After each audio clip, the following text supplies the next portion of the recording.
আসসালামু আলাইকুম। পঞ্চম শ্রেণীর হিন্দু ধর্ম বই নিয়ে আমরা ধারাবাহিকভাবে আলোচনা করছিলাম। তার ধারাবাহিকতা এখন তোমাদের সাথে অনুশীলনী 13 নম্বর যে পৃষ্ঠাটি আছে এই পৃষ্ঠাটি আমরা ধারাবাহিকভাবে সমাধান দেখব।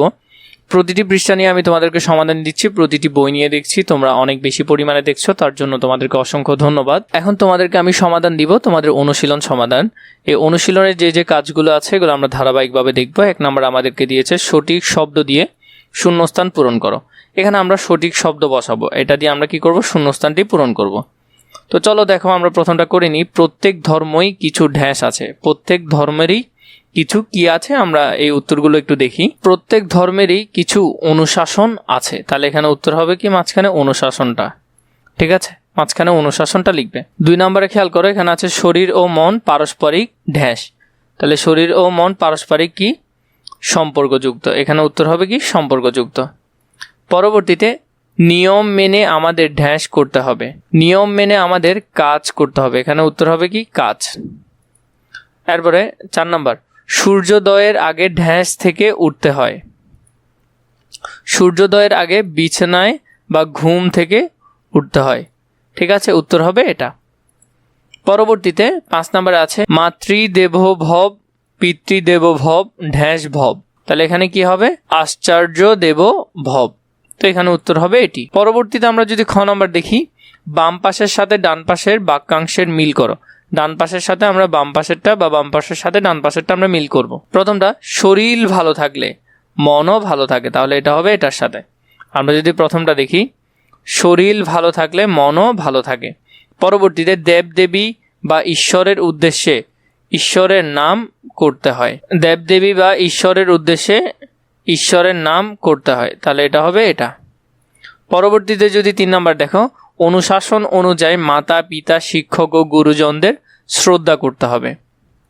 তাহলে এটা হবে সবাইকে কি করতে হবে, শ্রদ্ধা করতে হবে। তাহলে এটা হবে প্রথমটা। বৃক্ষরোপণ, বৃক্ষ ও পশু পাখির পরিচর্যা করা আমাদের একান্ত কর্তব্য।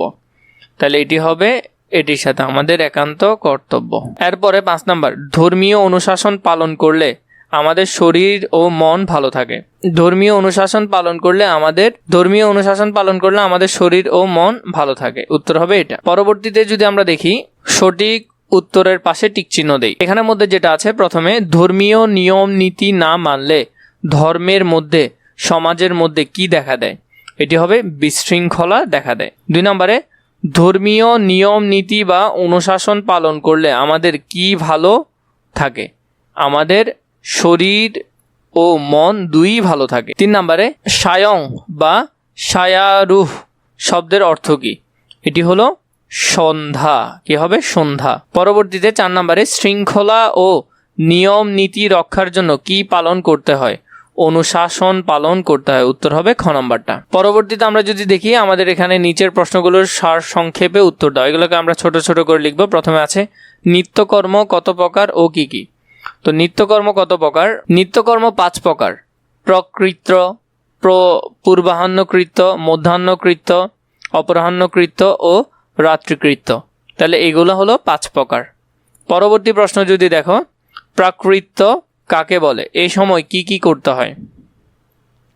ভোরবেলায় ঘুম থেকে উঠে যে কাজগুলো করা হয় তাকে প্রকৃত্য বলে। এই সময় সুচিতা বজায় রাখা, প্রার্থনা করা, স্নান ও পূজা করা হয়, মানে এই সকালের সময়। 3, পূর্বাহ্নকৃত্য কাকে বলে, সকলের এটা পালন করা উচিত কেন। পূর্বাহ্নকৃত্য কাকে বলে, সকালের পরবর্তী সময় যে কাজগুলো করা হয় তাকে পূর্বাহ্নকৃত্য বলে। এটি পালন করা উচিত কারণ এতে শৃঙ্খলা, কর্তব্যবোধ ও কর্মনিষ্ঠা গড়ে ওঠে।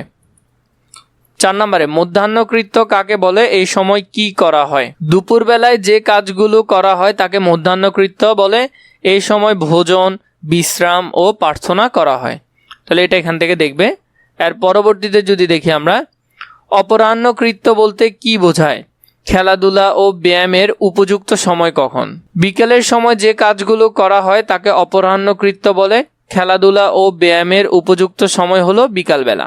এরপরে 6 নম্বরে, রাত্রিকৃত্য বলতে কি বোঝায়, ঘুমানোর আগে শ্রী বিষ্ণুর কোন নাম স্মরণ করতে হয়। রাতে ঘুমানোর আগে যে কাজগুলো করা হয় তাকে রাত্রিকৃত্য বলে। ঘুমানোর আগে শ্রী বিষ্ণুর নারায়ণ নাম স্মরণ করতে হয়। তো এই যে সংক্ষিপ্ত প্রশ্নগুলো আছে, আশা করছি তোমরা এগুলো সুন্দর করে উত্তর পেয়েছো। এখন আমরা বর্ণনামূলক প্রশ্নগুলোর উত্তর দেখব। একে, হিন্দু ধর্মীয় বিধিবিধান ও অনুশাসন পারিবারিক ও সামাজিক জীবনে অনুশীলন করার প্রয়োজনীয়তায় 8টি বাক্য লেখো। তো এখানে আমরা যদি এটার উত্তরটা একটু দেখি, হিন্দু ধর্মীয় বিধিবিধান ও অনুশাসন মানুষের জীবনকে সুশৃঙ্খল ও সুন্দর করে তোলে। এইসব নিয়ম মেনে চললে ব্যক্তি জীবনে শৃঙ্খলা ও নিয়ম নীতি অভ্যাস গড়ে ওঠে। পারিবারিক জীবনে শান্তি, ভালোবাসা ও পারস্পরিক শ্রদ্ধাবোধ বজায় থাকে। এটা মানুষকে নৈতিক ও সৎ জীবনযাপনে উৎসাহিত করে। সমাজে শৃঙ্খলা ও সৌন্দর্য প্রতিষ্ঠা করতে এইসব বিধান গুরুত্বপূর্ণ ভূমিকা পালন করে। এগুলো মানুষকে দায়িত্বশীল নাগরিক হিসেবে গড়ে তোলে। ধর্মীয় অনুশাসন মানলে মানুষ অন্যায় কাজ থেকে বিরত থাকে। ফলে পরিবার ও সমাজে শান্তি, স্থিতি ও উন্নয়ন নিশ্চিত হয়। তো এইভাবে করে তোমরা পুরো আনসারটা ভালো করে দেখে নিতে পারবে। পরবর্তীতে আমাদেরকে 2 নম্বর আরেকটা দিয়েছে। 2 নম্বরে বলেছে, তোমার পাঠ্যপুস্তক অবলম্বনে প্রাতকৃত্যের মন্ত্রটি সরলার্থ সহ লেখো। তো আমরা এটা একটু দেখবো এখন। তাহলে এখানের মধ্যে যদি আমরা দেখি, তো এখানের মধ্যে যে মন্ত্রটি আছে তোমার পাঠ্য বই অনুসারে এখানে মন্ত্রটি তুমি লিখবে। সরলার্থ হলো হাতের অগ্রভাগে লক্ষ্মী, মাঝখানে সরস্বতী এবং মূল অংশে গোবিন্দ অবস্থান করেন। তাই সকালে ঘুম থেকে উঠে নিজের হাত দর্শন করা উচিত। এই মন্ত্রের মাধ্যমে দিনের শুরুতে দেবতাদের স্মরণ করা হয় এবং শুভ কাজের প্রেরণা পাওয়া যায়। তো এইভাবে করে তোমরা এটার আনসারও সুন্দর করে লিখে ফেলতে পারবে।